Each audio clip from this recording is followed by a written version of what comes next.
নমস্কার, কথাকুঞ্জ থেকে বলছি। শ্রদ্ধেয় কাকাবাবু, আশা করি আপনারা সকলে ভালো আছেন। শুভ বিজয়ের প্রণাম জানাই। আপনাদের মঙ্গল হোক। আর আমার পরবর্তী কাব্যগ্রন্থ চোখের মাথা খেয়েছি। হ্যাঁ, চোখের মাথা খেয়েছি আমার তৃতীয় কাব্যগ্রন্থ প্রকাশিত হতে চলেছে। প্রেসে দিয়েছি যন্ত্রস্থ। কিছু টাকা পাঠান, তাহলে পৃথিবীর আলো দেখতে পারে বইটি। তো সেই জন্য বলছি কিছু টাকা পাঠাবেন, তাহলে আমিও ভালো থাকব। নমস্কার, ধন্যবাদ। ধন্যবাদ এমনভাবে জানাচ্ছি যেন মনে হচ্ছে মঞ্চে বক্তৃতা দিচ্ছি, কিন্তু যা দেবার ক্ষমতা আমার নেই। এর পরের চিঠি, এখন তো চিঠি কেউ লেখা উঠে গেছে।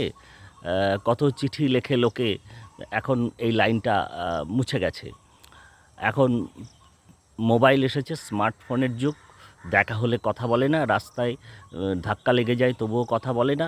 বাড়ি যখন ফিরে যায় তখন বলে, ফোন করে বলে, ভালো আছেন কাকু? তো এই হচ্ছে অবস্থা। তো যাই হোক, আমি পুজোর সময় এলেই চিঠি লেখা তো উঠে গেছে, কিন্তু আমি 30টা পোস্টকার্ড কিনে নিয়ে যাই। পোস্ট অফিসে গেলে তারা আমার চোখের দিকে তাকায়, মুখের দিকে তাকায় যে কী অদ্ভুত ব্যাপার। একদিন জিজ্ঞাসা করলেন এক ভদ্রলোক যে, দাদা আপনি এই 30টা পোস্টকার্ড নিয়ে কী করবেন? আমি বললাম, সব বিজয়ার শুভেচ্ছা জানাবো, প্রণাম জানাবো। তো উনি বলছেন, এখন তো আর সেভাবে কেউ পোস্ট অফিসে পোস্টকার্ড বিক্রিও কমে গেছে, এখন তো আর কেউ বিজয়ের শুভেচ্ছা ওভাবে জানায় না। আমি বললাম, আমি জানাই, কারণ আমার টাকার দরকার। আমি ওই প্রণাম জানাবার সূত্রে অছিলায় আমার টাকার দরকারের কথাটা বলে দিই। এই যেমন ধরুন, রুমকিদি ভালো আছো?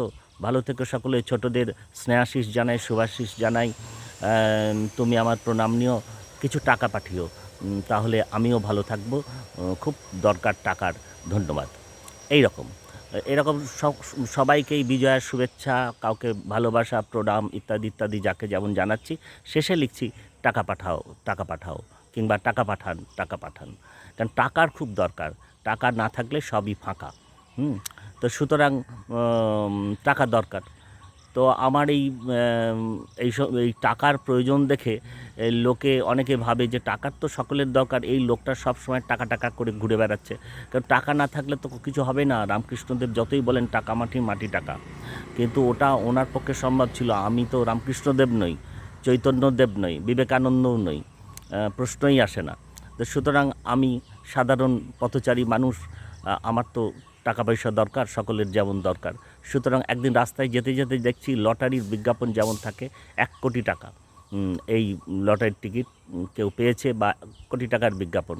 একদিন কি করলাম, আমি ওই 1 কোটি টাকার ওই পোস্টারটা ছিঁড়ে, রাস্তায় জলে ভিজে গেছে, কেউ তো দেখতে পাচ্ছে না আর কেউ কিছু বলছেও না, ওই পোস্টারটা বুকের মধ্যে সেটে নিয়ে চললাম। ভাবলাম যে এতে যদি কিছু সুবিধা হয়, অন্তত 1 কোটি টাকার একটা জাঁক তো আছে। পোস্টারটা মেরেছি। টুকটুক এই যে অটো বা টুকটুক শহরে চালু হয়েছে, তো আমি টুকটুক চেপে যখন নামলাম, বললাম যে আমার তো পয়সা নেই, এই যে 1 কোটি টাকার বিজ্ঞাপন আছে, এতে কি কিছু সুবিধা হবে? বলে, এতে কিছু সুবিধা হবে না, এটা ছিঁড়ে ফেলে দিন, দিয়ে টাকা দিন, না হলে হবে না। তো তখন বুঝতে পারলাম যে টাকা খুব দরকার। সেই থেকে আমি যখন যাকেই ফোন করি বা ফোন আসে, সব কিছু ঠিকঠাক বলি, শেষে বলি কিছু টাকা পাঠাবেন।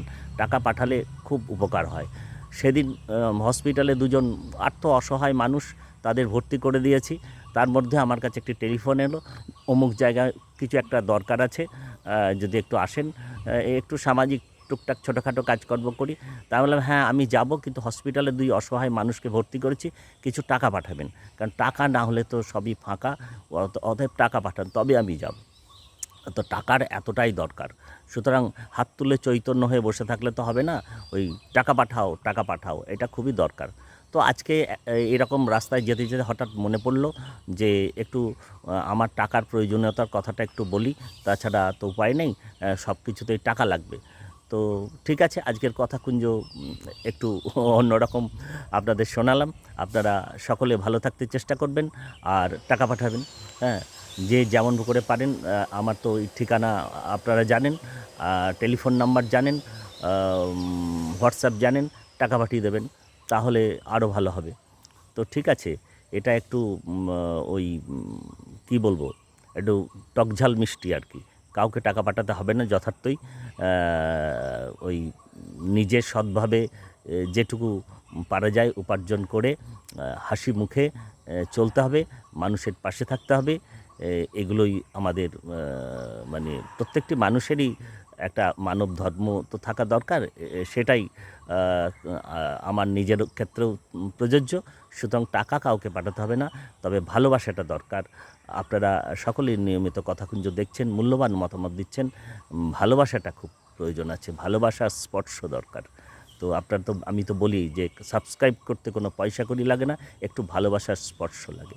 তো এই ভালোবাসার স্পর্শটা খুবই দরকার। ভালোবাসা পেলে জানি সব হবে, এটা শক্তি চট্টোপাধ্যায়ের সে বিখ্যাত কবিতার লাইন আছে।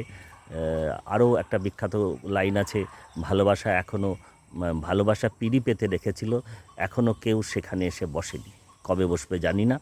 তো ঠিক আছে, আপনারা সকলে ভালো থাকতে চেষ্টা করবেন।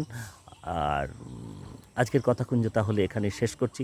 আপনাদের ভালো লাগলে এই পর্বটি অন্যান্য পর্বগুলির মতো বন্ধুদেরকে শেয়ার করবেন, পাঠাবেন, লাইক শেয়ার কমেন্ট করবেন। ভালো লাগলে অবশ্যই, ভালো লাগলে লাইক করবেন, শেয়ার করবেন। ভালো না লাগলে পছন্দের চিহ্নটি দেবার কোনো মানে হয় না এবং সেটি খুব ঠিক নয়। তো ঠিক আছে, আজকের কথাকুঞ্জ এখানেই শেষ করছি। আপনারা সকলে ভালো থাকতে চেষ্টা করবেন। অনেক ধন্যবাদ, নমস্কার।